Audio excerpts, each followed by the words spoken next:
Salut à tous et à toutes. Merci d'être venus aussi nombreux et nombreuses pour cet atelier sur les événements de 2011 en Tunisie et puis dans de nombreux pays du Moyen-Orient et d'Afrique du Nord et sur le Irak en Algérie en 2019. En gros, nous, on voulait faire cet atelier parce que souvent, quand on parle de révolution, ça arrive que tu aies des gens qui nous répondent que, cette histoire de révolution, c'est bien lointain, c'est quand même un truc de livre d'histoire. Mais en fait, nous, on n'est pas d'accord avec cette analyse-là, évidemment. On pense que c'est une question qui est très, très actuelle, d'autant plus dans une période d'instabilité du capitalisme importante comme celle qu'on connaît aujourd'hui et qui va par ailleurs être amenée à s'intensifier encore dans l'avenir, quoi. Donc là, on veut revenir sur deux exemples d'épisodes révolutionnaires ou quasi-révolutionnaires qui ont eu lieu tout proche de nous dans la dernière décennie, quoi. Et à ce moment-là, tu as eu des centaines de milliers d'hommes, de femmes, surtout bien évidemment de la classe ouvrière, des classes populaires qui ont remis en cause des pouvoirs dictatoriaux dans une douzaine de pays et ont ouvert à ce moment-là un processus qui est toujours pas refermé en réalité à l'heure actuelle. Cette vague-là révolutionnaire, elle a souvent été présentée de manière différente, comme l'histoire d'un conflit générationnel, ou alors il y a eu l'expression la révolution de Jasmin, le symbole de la pureté, de la paix, etc. Mais tout ça, en fait, ça élude tout un tas de mobilisations très fortes, d'expériences de lutte extrêmement puissantes dans les années et les décennies qui ont précédé, qui ont été très fortement réprimés, mais qui ont préparé ce terrain-là au printemps arabe de 2011. Ce qui s'est ouvert là, c'est un processus de remise en cause très profonde, un processus à long terme. Et d'ailleurs, cette situation-là, elle est très loin d'être réglée dans la région. Donc, on a eu l'explosion sociale du Irak en Algérie en 2019. Mais en fait, depuis, il s'est passé tout un tas de choses. Le retour de la dictature en Égypte, le régime en Tunisie qui devient de plus en plus réactionnaire et raciste. Et en fait, dans tous ces pays-là, des situations sociales qui sont loin de convenir et de correspondre, bien sûr, aux aspirations de la jeunesse et des travailleurs. Et tout ça, c'est sans parler... Là, dans l'année qui vient de passer, de la vague de solidarité énorme qu'il y a eu avec le peuple palestinien et qui a secoué toute la région et le monde entier en réalité. Donc nous, on veut revenir sur ces deux mouvements-là de 2011 et de 2019, quels espoirs ils ont soulevés et qu'est-ce qui leur a manqué politiquement quelque part, pourquoi c'est pas le socialisme au Moyen-Orient et au Maghreb aujourd'hui après une telle vague révolutionnaire, quoi. Du coup, je suis obligée pour parler de ça, de revenir un peu sur le contexte dans la région et un peu une histoire notamment de ces pays qui sont dans un contexte de pays soumis à l'impérialisme pour l'Algérie et la Tunisie qui sont même des anciennes colonies françaises. L'Algérie et la Tunisie, d'où va partir le printemps arabe en premier, c'est des colonies françaises depuis le 19e siècle. Donc pour l'Algérie, c'est une colonie de peuplement qui a été annexée à la France en 1834, suite à une guerre quand même qui tue un tiers de la population algérienne à ce moment-là. Et la Tunisie, elle est sous protectorat depuis 1881. Et pour donner quand même le contexte régional d'ensemble au niveau du Moyen-Orient et de l'Afrique du Nord au début du XXe siècle, en gros, à la fin de la Première Guerre mondiale, t'as les impérialistes, donc surtout britanniques et français, qui discutent déjà avant la fin de la guerre d'ailleurs, de comment ils vont se partager l'Empire ottoman qui allait perdre. Et donc t'as les diplomates, donc Sykes côté anglais et Picot pour les Français, qui vont donner l'accord Sykes-Picot, qui sont, en gros, ils se mettent d'accord sur comment réorganiser le Proche et le Moyen-Orient. Et en gros, c'est quasiment ces frontières-là qu'on connaît toujours aujourd'hui.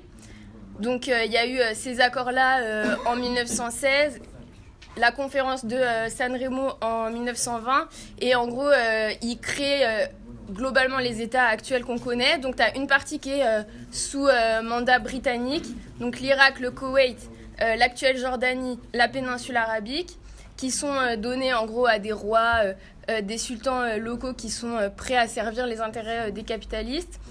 À ce moment-là, la Palestine, elle est ouverte à la colonisation sioniste. Et les autres territoires deviennent sous domination française. Donc c'est ce qu'on appelle le mandat libano-syrien. Donc la France, elle récupère la Turquie, l'Arménie qui sont créées à ce moment-là, en plus de ces colonies qu'elle avait déjà, donc Algérie et Tunisie et Maroc qui étaient sous protectorat. Et le peuple kurde, il est éclaté entre l'Irak, la Syrie, la Turquie et ce qui est actuellement l'Iran. Donc pourquoi les impérialistes, ils tiennent aussi fort à garder la main sur cette région-là du monde ? Bien sûr, ça tient aux richesses naturelles qui se trouvent dans cette zone géographique, en particulier le pétrole. Pour donner une idée, il y a 2/3 des réserves de pétrole et 40% des réserves de gaz du monde qui sont réparties dans cette région-là. Surtout entre l'Arabie Saoudite, l'Iran, l'Irak et les Émirats Arabes Unis. La question du canal de Suez aussi, qui porte un enjeu économique énorme, parce qu'en gros, il permet aux navires d'aller d'Europe à l'Asie sans devoir faire tout le tour de l'Afrique, ni sans passer par la terre. Donc ça permet un transport des marchandises beaucoup plus rapide. Et pour donner une idée de ce que ça représente aujourd'hui, sur l'année 2022-2023, le canal de Suez, il a rapporté à l'État égyptien 8,6 milliards d'euros. Bon, c'est pas une petite histoire. Donc évidemment, l'occupation qui est subie par les peuples de la région, par les forces impérialistes, elle rencontre une résistance dès le début, quoi. Et donc dès la première moitié du XXe siècle, il y a des émeutes contre l'occupation impérialiste, il y a des guerres d'indépendance qui arrivent. Pour expliquer rapidement comment l'Algérie et la Tunisie, puisqu'on va parler spécifiquement de ces pays-là, comment ils gagnent l'indépendance. Du côté de l'Algérie, en gros, depuis 1848, c'était des départements français, 4 départements français. Mais les Algériens, ils étaient soumis à un code pénal, une loi en gros différente des Français, qui s'appelait le code de l'indigénat.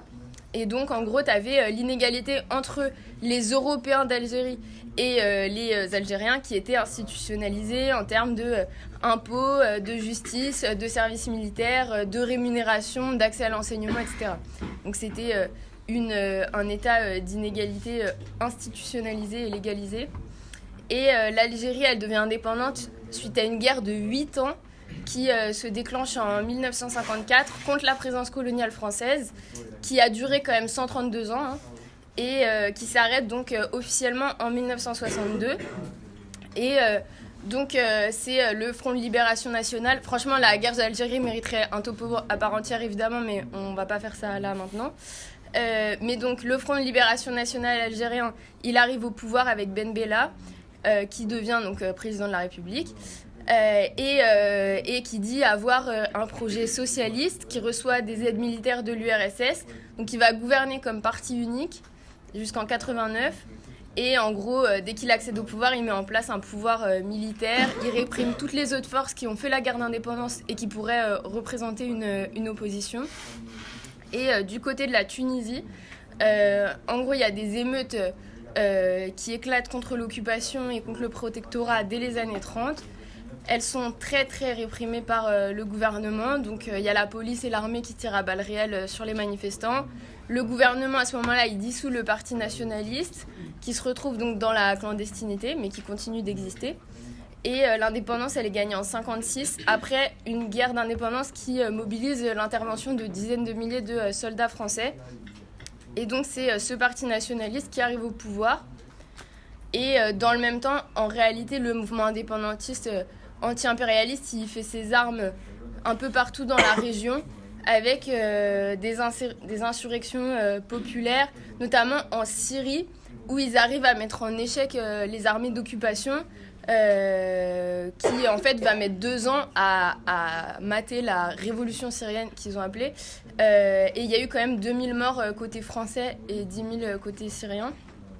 Et donc, après la Seconde Guerre mondiale, dans l'ensemble de la région, tu as un sentiment de révolte qui grandit contre la présence des impérialistes. Et donc l'impérialisme, et notamment l'impérialisme français, entre autres, va subir une succession de défaites. En gros, dans l'ensemble de la région, il y a ce qu'on appelle le nationalisme arabe qui se développe, donc en opposition à la domination impérialiste. Et en 1956, le nationaliste Nasser prend le pouvoir en Égypte et nationalise le canal de Suez. Alors que quasiment la moitié du canal de Suez, ça appartenait à des Anglais et à des Français. Et donc, la France et l'Angleterre, avec Israël, ils attaquent l'Égypte pour récupérer le canal de Suez, pour garder évidemment donc, un de ces points de passage les plus importants du pétrole, et surtout pour défoncer le mouvement anticolonialiste, et notamment parce que pour la France, l'Égypte, c'est un allié du FLN algérien, et donc évidemment elle n'a pas envie de les laisser gagner, sauf que comme la résistance du peuple égyptien elle est déterminée, en gros les États-Unis ils peuvent pas soutenir la France et le Royaume-Uni dans cette bataille parce que ça pourrait faire en sorte que tout le côté nationaliste arabe passe du côté de l'URSS, et donc en fait les États-Unis ils se rangent du côté de l'Égypte, ils exigent le retrait des troupes. Évidemment, c'est pas pour demander la fin de colonisation pour le peuple égyptien, bien sûr. Mais donc, 2 ans après l'indépendance de l'Indochine, tout ça, ça représente une humiliation de plus pour l'impérialisme occidental. Et donc, c'est une victoire pour les anticolonialistes du monde entier. Et suite à ça, Nasser, donc en Égypte, il va poursuivre sa politique nationaliste qui consiste pas à mettre fin au capitalisme et à l'exploitation, mais à partager les bénéfices de l'exploitation entre les classes possédantes locales, donc égyptiennes en l'occurrence, et celles des pays impérialistes qui l'ont colonisé. Et donc, il est poussé par les classes populaires de son pays à mener une politique de redistribution des richesses, mais en fait, il est constamment en train de freiner, de réprimer toute velléité d'auto-organisation ou de contestation qui pourrait lui échapper. Donc dans tous ces pays qui gagnent dans la période de leur indépendance, on observe le développement d'un capitalisme national. Par exemple en Algérie, dans les premières années de l'indépendance, il y a eu donc l'émergence d'une bourgeoisie algérienne en tant que telle. T'as Boumedienne qui va prendre le pouvoir sur Ben Bella par un coup d'état militaire en 1965, et lui il s'engage dans la voie de la nationalisation, en particulier donc des hydrocarbures, la création de grandes sociétés nationales qui contrôlent les secteurs industriels, énergétiques, et en gros c'est l'idée de dire l'État algérien va contrôler toute l'économie, le commerce extérieur, etc. Et donc le développement rapide du capitalisme dans ces pays, il implique bien sûr donc la constitution d'une bourgeoisie, mais aussi celle d'une classe ouvrière.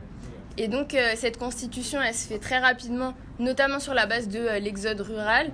En gros, les enfants de paysans, ils quittent les campagnes pour trouver une vie meilleure en ville, en vendant leur force de travail dans l'industrie. Et donc l'Algérie, elle connaît un développement économique et social très important après l'indépendance. Donc en 20 ans, entre 62 et 82, la population algérienne, elle passe de 10 à 20 millions de personnes, donc elle double. Elle devient urbanisée à 45%, alors que c'était en grande majorité des campagnes, quoi. Et donc pendant une dizaine d'années, dans les années 70 jusqu'en 80, l'Algérie elle s'est transformée en un vrai chantier de construction avec des énormes complexes industriels qui sont apparus, des entreprises de 10 000, 20 000 salariés. Et le nombre d'ouvriers industriels, ils sont passés de environ 100 000 au moment de l'indépendance à tourner autour du million en 88.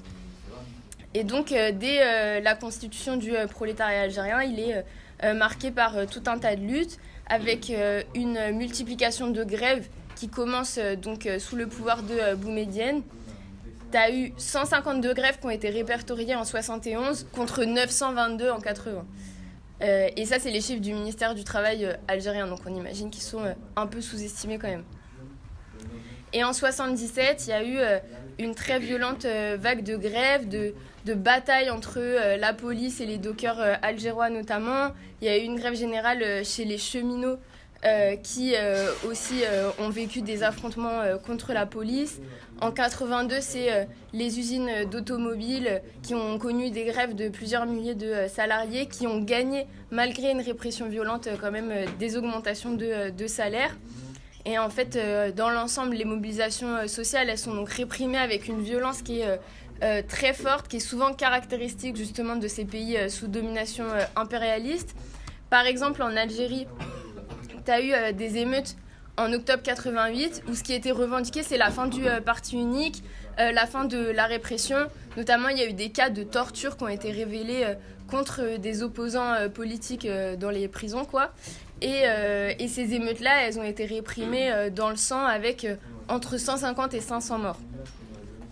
En Tunisie, il y a eu une grève générale en 1978 qui s'est appelée le Jeudi noir, où la revendication c'était aussi contre la répression et pour l'indépendance des syndicats, parce qu'à ce moment-là, le gouvernement avait fait un appel à épurer la direction du principal syndicat, l'UGTT, pour en gros avoir que des fidèles du régime dans la direction du syndicat.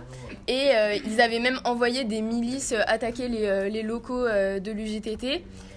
Donc suite à ça, tu as une grève générale qui est appelée. Et à ce moment-là, le gouvernement, il fait quoi ? Il déclare l'état d'urgence, il met en place un couvre-feu pour stopper la mobilisation.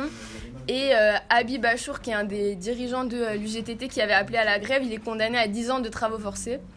Même s'il a été gracié l'année d'après, mais ça montre un peu l'ampleur de la répression qui pouvait exister. Et dans tout ça, en plus de cette force brute quoi, qui est appliquée pour réprimer les mobilisations, les gouvernements ils utilisent tout un tas d'autres outils pour canaliser la colère qui peut exister, notamment en Tunisie. Dans des années 50 jusqu'à la fin des années 80, la bureaucratie donc, de l'UGTT, le syndicat dont on parlait avant, elle a été un pilier central quoi, de l'ordre social avec à côté l'armée et la police bien sûr. Mais il y a quelque chose d'un peu spécifique quand même à l'UGTT en Tunisie, parce que l'UGTT et en particulier certaines sections arrivent à maintenir une certaine indépendance du gouvernement. En gros, dans l'UGTT, tu as des militants d'opposition, notamment de courants maoïstes, staliniens, trotskistes, etc., dont les organisations avaient été interdites, qui se sont en gros réfugiés dans l'UGTT pour parvenir à subsister quoi, à l'intérieur du syndicat. Et donc, ils arrivent à maintenir une opposition quand même qui a du poids en fait, dans certaines fédérations ou dans certaines villes. Et notamment autour du bassin minier de Gafsa, qui a vu des vagues de grève vraiment importantes éclater en 2008. Et donc ces militants-là de l'opposition de l'UGTT, ils ont joué un rôle dirigeant, notamment lors du Jeudi noir, mais aussi dans d'autres périodes quoi, de mobilisation. Il y a eu ce qu'on a appelé les émeutes du pain dans les années 70-80 contre l'augmentation des prix alimentaires. Et par contre, à la fin des années 80, en 89, c'est Ben Ali qui décide de remplacer quoi, les dirigeants de l'UGTT et de mettre des dirigeants proches de son pouvoir. Quoi. Et donc, à partir de là, le syndicat il s'aligne systématiquement sur les positions officielles du gouvernement, sur les positions du patronat. Et pour montrer un peu à quoi ça ressemble, on parlait des grèves du bassin minier en 2008. En termes de contradiction, en gros, pendant cette grève qui a été énorme, le patron des entreprises sous-traitantes, donc qui était dénoncé par les grévistes, il était secrétaire régional de l'UGTT. Alors que les dirigeants locaux qui organisaient la grève, eux, ils étaient aussi dans l'UGTT et eux, ils ont été envoyés en prison. Et évidemment, l'UGTT, elle n'a pas du tout affiché un soutien quoi, au niveau national aux militants qui étaient réprimés. Et en Algérie, pour donner un peu une vision, c'est donc le FLN qui arrive au pouvoir. Ils ont prévu direct le coup Et en gros, ils ont créé des syndicats pour les liés au régime, quoi. Ils ont créé l'Union nationale des étudiants algériens, l'Union générale des travailleurs algériens, l'Union nationale des femmes algériennes et des organisations quoi, qui ne sont dirigées que par des fidèles du régime, quoi. Et un autre élément important, c'est l'utilisation de la religion comme outil de contrôle et d'encadrement des masses. Notamment en Algérie, le régime il déclare l'islam comme religion d'État, il déclare la langue arabe langue nationale exclusive. Au fil des années, en fait, les gouvernements successifs, ils ont fait de plus en plus de concessions aux islamistes pour pacifier la société, pour étouffer les mouvements sociaux. Et notamment pendant le printemps berbère, ça leur a bien servi pour réprimer la revendication des droits pour les populations amazighes notamment. Bon, maintenant qu'on a compris un peu d'où on partait, quel contexte social a laissé l'impérialisme en Algérie et en Tunisie, on va pouvoir comprendre un peu l'explosion du printemps arabe tunisien, qui est la première explosion de la grande vague révolutionnaire des printemps arabes. Mais aussi, on va comprendre que les antagonismes que cette révolution elle a révélés, ils n'ont pas du tout été résolus et que les problèmes fondamentaux, ils sont restés les mêmes, ce qui a abouti sur une seconde explosion, le Irak algérien en fait. Où les problèmes, ils se sont posés de nouveau et où ils se poseront encore à l'avenir et qu'il nous faut absolument analyser et comprendre pour être capable de les dépasser dans le futur. En premier, on va voir pourquoi et comment les masses, elles s'attaquent aux régimes dictatoriaux qui les oppriment. Que ce soit en Tunisie ou en Algérie, le contexte socio-économique, il fait monter le niveau de tension à un niveau objectif qui est critique, qui est exceptionnel et qui ne demande qu'à éclater. En effet, la crise mondiale du capitalisme, elle frappe plus durement encore les pays du Maghreb en raison des transformations climatiques et de la spéculation par les bourgeois locaux et étrangers qui font augmenter énormément les prix alimentaires. À ça, il faut ajouter les pressions économiques qu'impose le FMI et donc le Fonds monétaire international et l'OMC, l'Organisation mondiale du commerce, qui sont les agents mondiaux de l'impérialisme en fait, pour intégrer le plus fortement possible les pays du Maghreb dans le marché impérialiste global. Et c'est ce qui se fait avec une violence extrême sur les travailleurs qui sont encore plus précarisés que dans d'autres pays. Dans la continuité, les terres, elles sont accaparées par le capitalisme agraire d'exportation. Il y a des coupes énormes qui sont faites dans les services publics et le chômage massif, il se met à atteindre quasiment tous les étudiants. Le poids du FMI et de l'OMC dans les causes objectives des événements, ça aura un rôle carrément pas négligeable dans son développement, on le verra ensuite. Enfin, en raison des rapports de force entre capitalistes et de la crise qui atteint les capitalistes à l'échelle mondiale, les pays qui servaient de principales destinations d'émigration pour les Tunisiens et les Algériens, qui cherchaient à améliorer leur sort, donc à savoir l'Union européenne et les pays du Golfe pétrolier, ils restreignent leurs conditions d'accès, ce qui condamne de nombreux jeunes à vivre dans l'indigence. Par ailleurs, les pouvoirs dictatoriaux de toute la région, ils sont empêtrés dans une crise insoluble.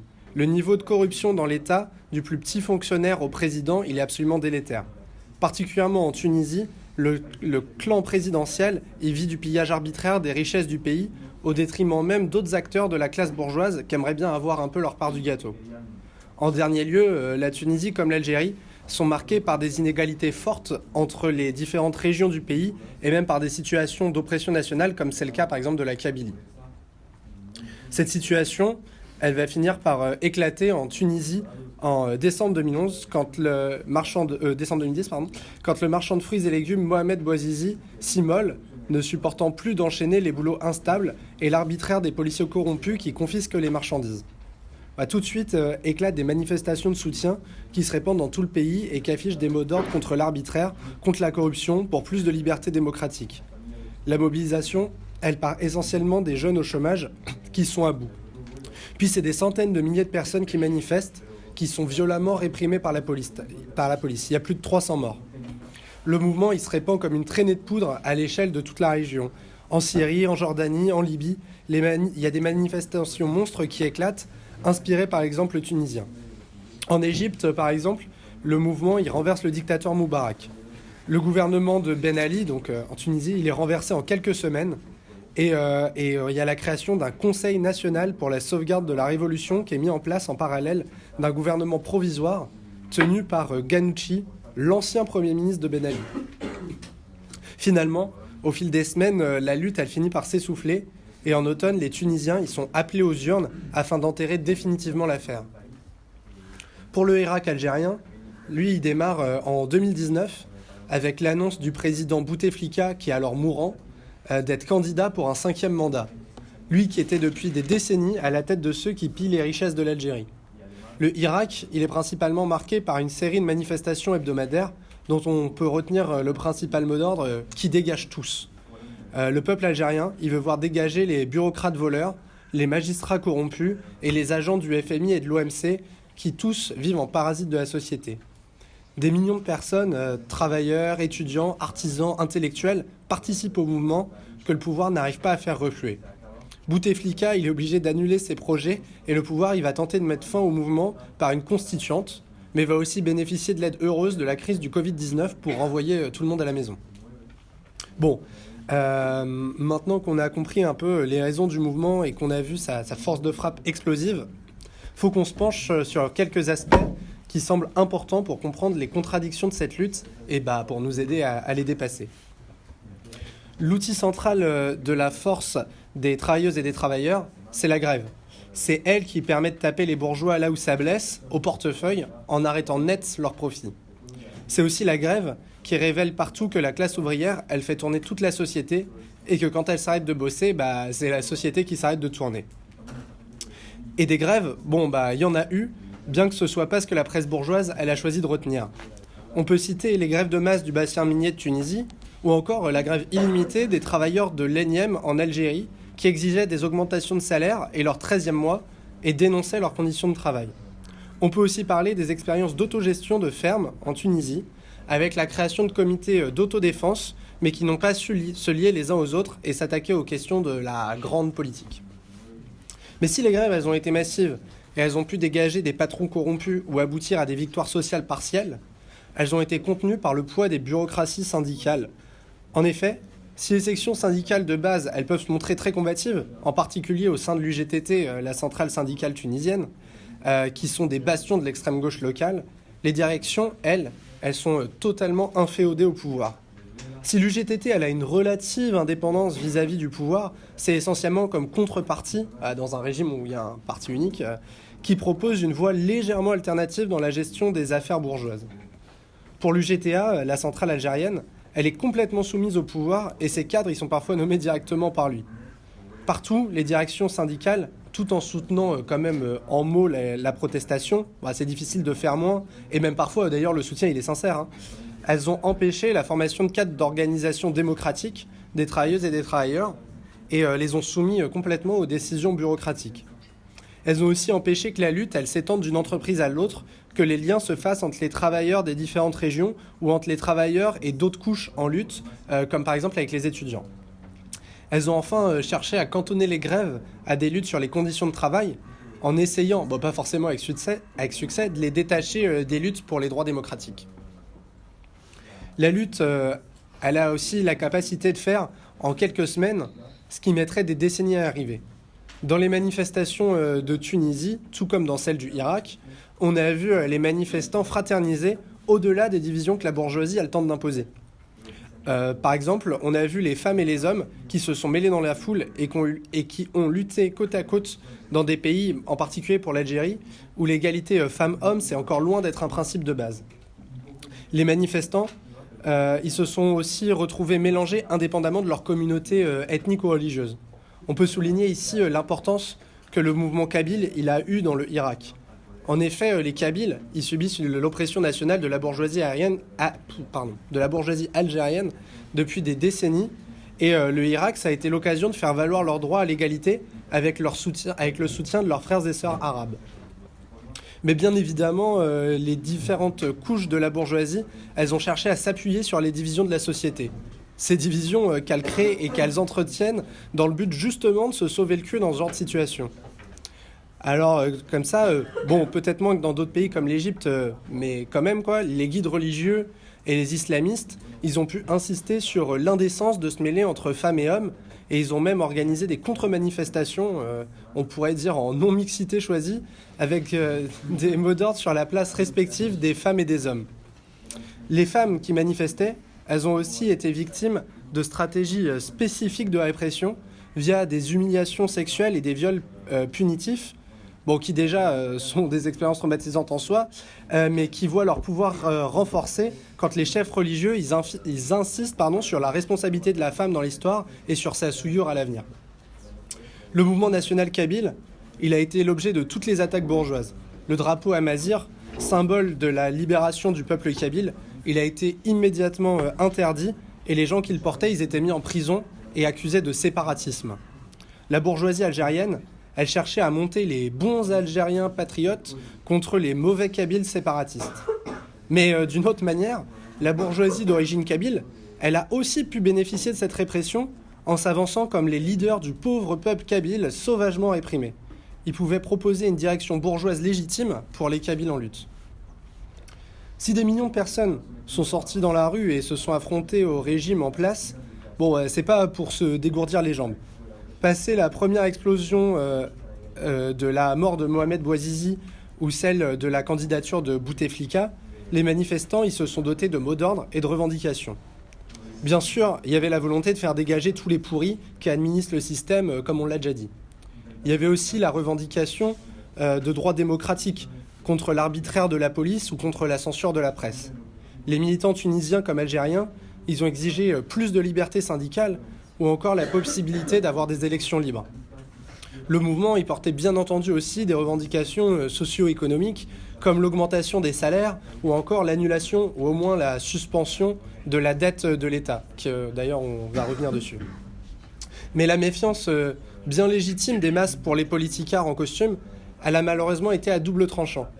Les personnes mobilisées, elles ont refusé catégoriquement de se donner une tête, de se choisir une personne ou un groupe pour exprimer clairement sa voix et diriger la mobilisation. Mais si la classe ouvrière, elle laisse vacante la place de la direction, alors la classe bourgeoise, elle va pas se gêner pour la saisir. La rue, elle a pas voulu de porte-parole, et les médias, ils les lui ont donnés. En Europe, on a pas mal entendu parler de la fameuse vague islamiste qui risquait de succéder au printemps arabe. Et ce, notamment parce que la télévision, plus spécifiquement Al Jazeera, relayait les discours d'islamistes semblant porter la parole de la révolution. Outre que cette vague islamiste, c'est une panique morale raciste pour petits bourgeois, elle saisit aucunement les rapports de classe du printemps arabe, en faisant croire que la vague de mobilisation est une stratégie d'une pensée religieuse pour des pays arriérés, et non pas que la présence visible des islamistes à la télé, c'est justement la conséquence d'une mobilisation de masse qui les dépasse largement, et qui vise justement à calmer cette mobilisation et à la ramener dans un cadre qui serait acceptable pour le système bourgeois. Pour revenir sur la dette publique, la seule chose qui soit effectivement collective dans la société capitaliste, la dette publique, certains militants s'en sont saisis en Tunisie comme d'un symbole, mais aussi d'une charge concrète qui pèse sur les masses et qu'il faudrait abattre. En effet, la dette tunisienne, qui a été contractée aux bourgeoisies européennes et assez spécialement à la bourgeoisie française, c'est la soumission concrète de la Tunisie à l'impérialisme, ce qui la maintient dans cet état de dictature antisociale. Mais là où lutter contre la dette d'un État soumis à l'impérialisme représente un intérêt matériel évident pour les classes populaires et met en avant l'importance de l'internationalisme, puisque l'annulation effective de cette dette, ça peut passer que par une lutte commune des travailleurs du pays soumis et des pays impérialistes dans ce but-là, qui est d'autant plus possible dans le cas présent, parce qu'il y a des diasporas énormes de Tunisiens et d'Algériens en Europe, et particulièrement en France. La bourgeoisie nationale, elle a récupéré le sujet pour dire que le problème du pays, c'était le FMI et l'OMC. Et là-dedans, il n'y a bien sûr aucune vision de classe.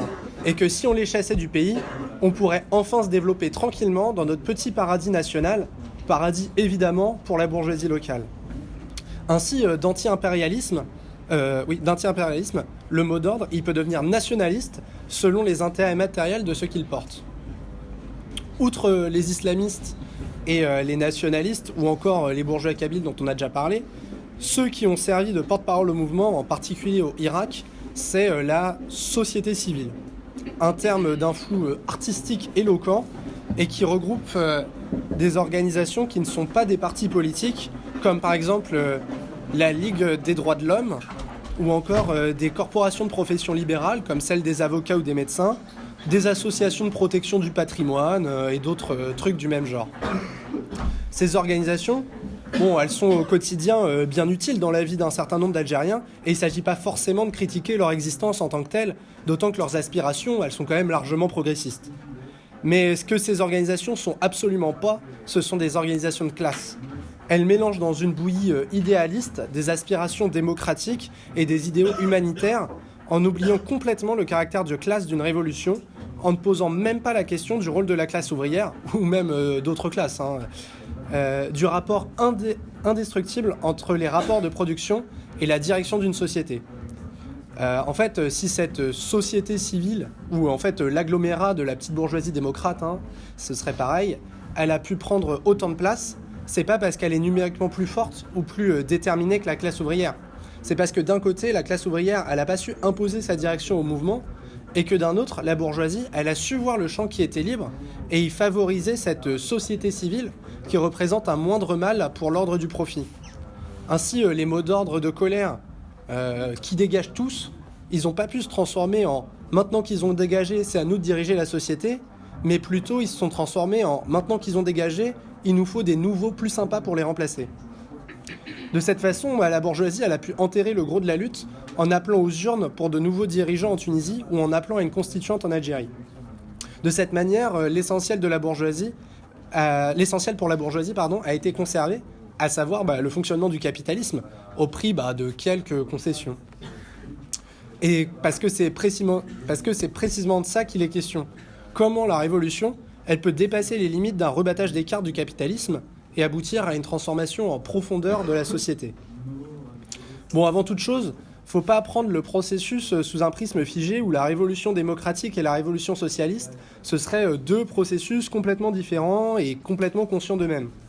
La révolution démocratique, c'est pas non plus une étape finie préalable à la révolution socialiste.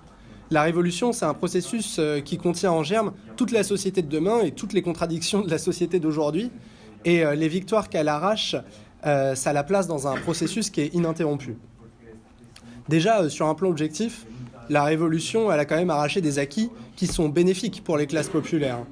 Les populations sur place, elles ont obtenu des élections démocratiques, enfin avec toutes les limites qui vont derrière, mais c'est toujours plus que de ne pas voter du tout. Des augmentations de salaire, le gel des dettes des petits paysans tunisiens, le jugement de certains responsables de la répression. Bon, c'est des jugements qui sont complètement inégaux, mais qui ont au moins le mérite d'exister et aussi du coup d'afficher un peu aux yeux de tout le monde l'inégalité de ces jugements. Un assouplissement aussi de la censure. Bon, voilà. Bien sûr, le chemin, il est très loin d'être fini pour le grand malheur des nouveaux bourgeois de la place. Pour prendre un exemple sur la censure, on a vu en Tunisie les libraires vendre des livres qui étaient auparavant interdits. Bon, sauf que le prix des livres, il correspond au tiers du salaire mensuel d'un ouvrier. Autant dire que si la classe ouvrière, elle veut avoir accès à ces lectures, va falloir se battre un petit peu plus. Mais justement, bien plus que sur un plan strictement objectif, c'est sur le plan subjectif que le printemps arabe tunisien et le Irak algérien, ils vont laisser une trace indélébile. Les masses, elles ont fait l'expérience de la lutte à grande échelle. Elles ont pu voir leur capacité à renverser un gouvernement en quelques semaines. Alors, qu'est-ce qu'elles pourraient faire en quelques mois ? Elles ont vu que celles qui se font cracher au visage toute leur vie et dont tout le monde se moque éperdument, elles deviennent soudain le centre de l'attention et l'objet de toutes les répressions quand elles refusent le système qui les exploite et arrêtent de le faire tourner. La lutte, elle a mis côte à côte les ouvriers et les opprimés de tout le pays, sans distinction de genre, d'origine ethnique, de religion, etc.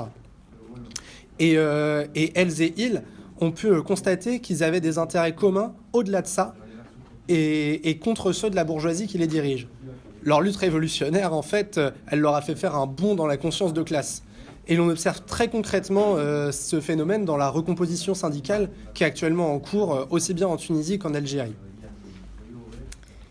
Donc, qu'est-ce qu'on tire de tout ça maintenant, nous, militants révolutionnaires, ou peut-être pas encore, mais bientôt, dans un pays impérialiste comme la France? Un premier point, c'est le rôle central, irremplaçable de la classe ouvrière. Pour raconter rapidement, mais en Algérie en 2019, c'est la jeunesse qui met le feu aux poudres totales. Donc le Irak, il naît dans les universités. Le 22 février, tu as la première grosse manif contre le régime. Ça, c'était une journée qui était appelée par les étudiants. Et c'est surtout des jeunes et des étudiants, en vrai, ce jour-là, dans la rue. Et au départ, il n'y a que la jeunesse donc, qui s'est posé la question de comment on poursuit les manifs, comment on essaye de structurer notre mouvement en faisant des assemblées générales, en faisant des coordinations entre les universités mobilisées, avec un appel à faire grève et à manifester le mardi et pas seulement le vendredi.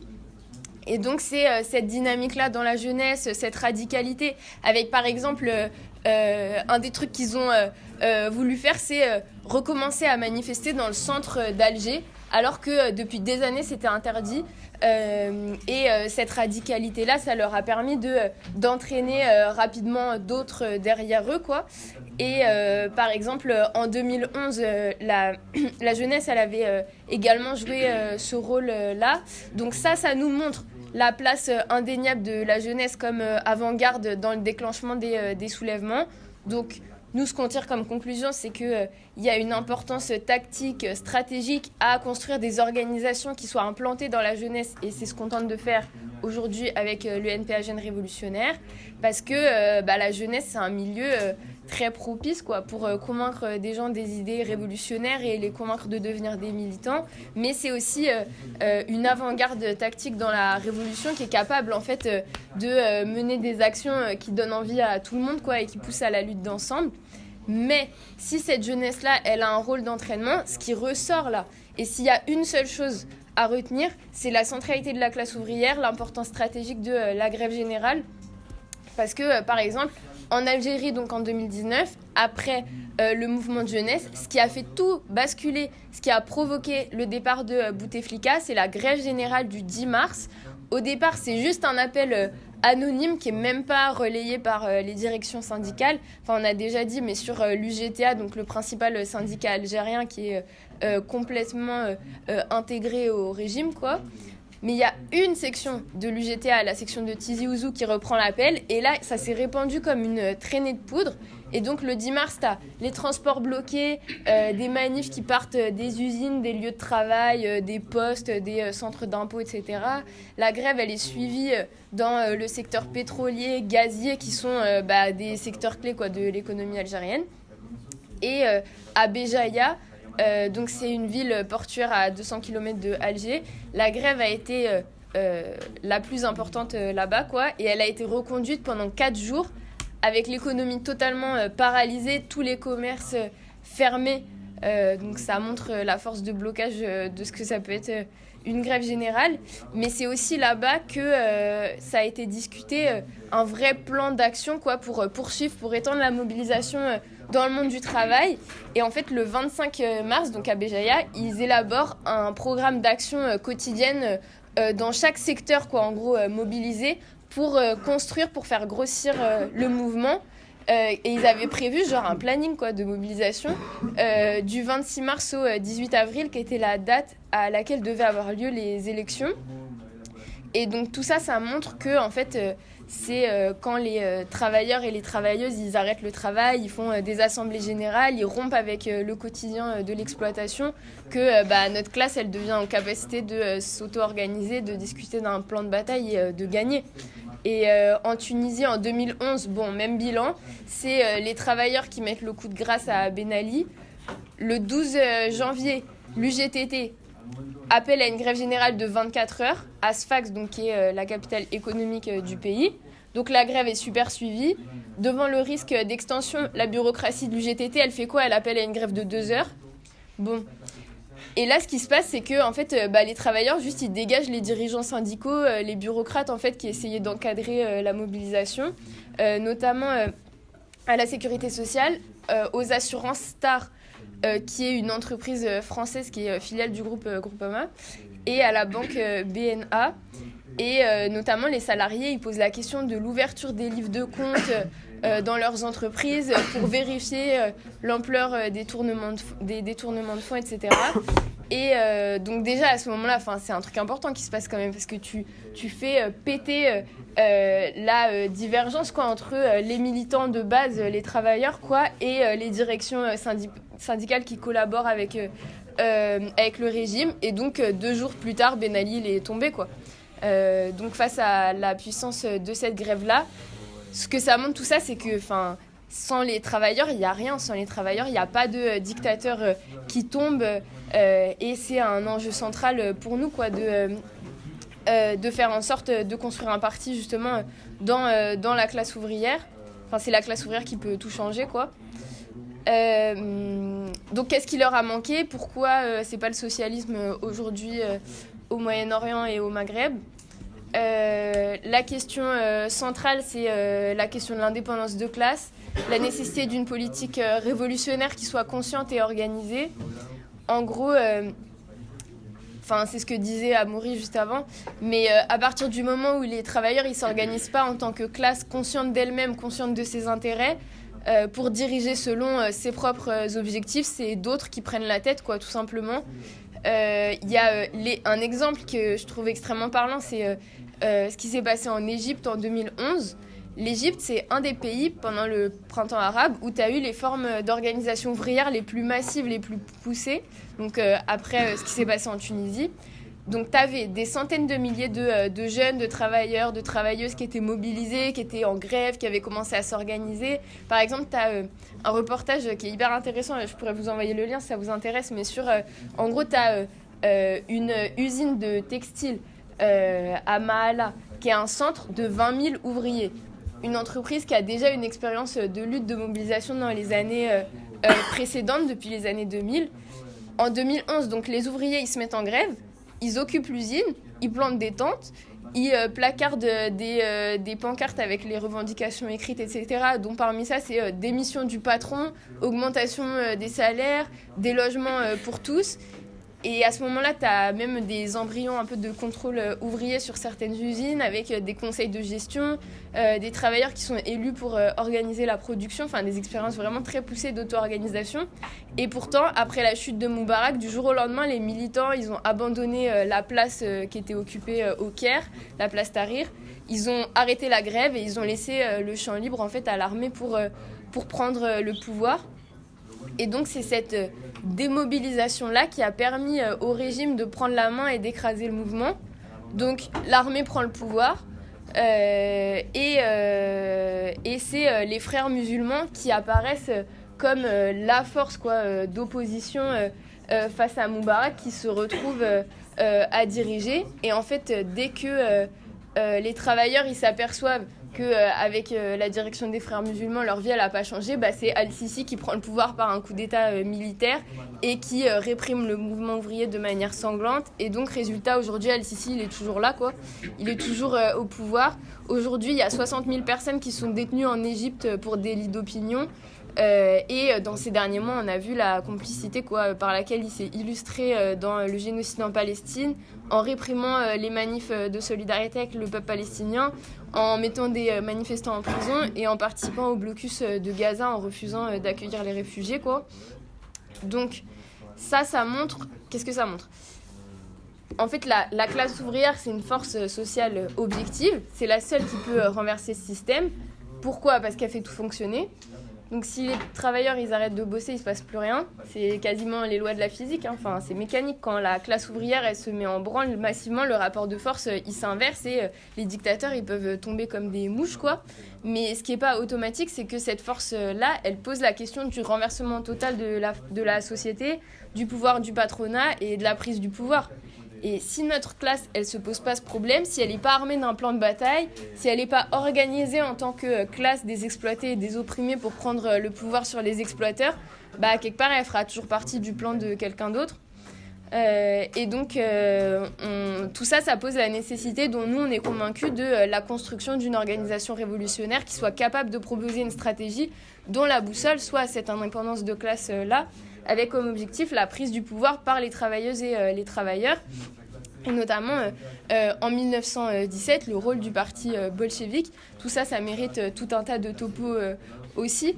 Mais donc, le rôle du parti bolchevique dans la prise du pouvoir, le déclenchement de l'insurrection, sa victoire, il a été décisif. Et en fait, probablement que sans cette intervention-là, la révolution russe, en fait, elle aurait été un énième feu de paille, quoi. Donc nous, au NPA révolutionnaire, c'est ça qu'on veut construire. C'est un parti qui permet de regrouper des militants révolutionnaires implantés dans la classe ouvrière, dans la jeunesse, capables à la fois de comprendre le monde dans lequel on vit, d'analyser les situations d'un point de vue et avec une lecture de classe, mais surtout capables d'intervenir, que ce soit dans des situations de paix sociale, même si en ce moment on n'en voit pas beaucoup, mais aussi dans les moments d'explosion, pour proposer une stratégie qui soit gagnante à notre camp social. Et des moments d'explosion sociale, on est convaincu qu'on va en vivre dans les mois et les années à venir. Aujourd'hui, on ne manque pas de raisons de se révolter, on ne manque pas de raisons d'être en colère, on manque de militants qui soient capables d'organiser la révolte. Donc si je vois plein de têtes que je ne connais pas dans cette salle, mais donc si vous êtes ici et vous n'êtes pas encore membre du NPA révolutionnaire, c'est quand même que vous êtes un peu intéressé par ce qu'on fait et ce qu'on dit. Donc moi, je vous invite tous et toutes à discuter avec les militants, à rejoindre le NPA révolutionnaire parce qu'il y a un enjeu énorme à construire ces rangs-là et construire cet outil pour l'émancipation. Voilà, c'est tout.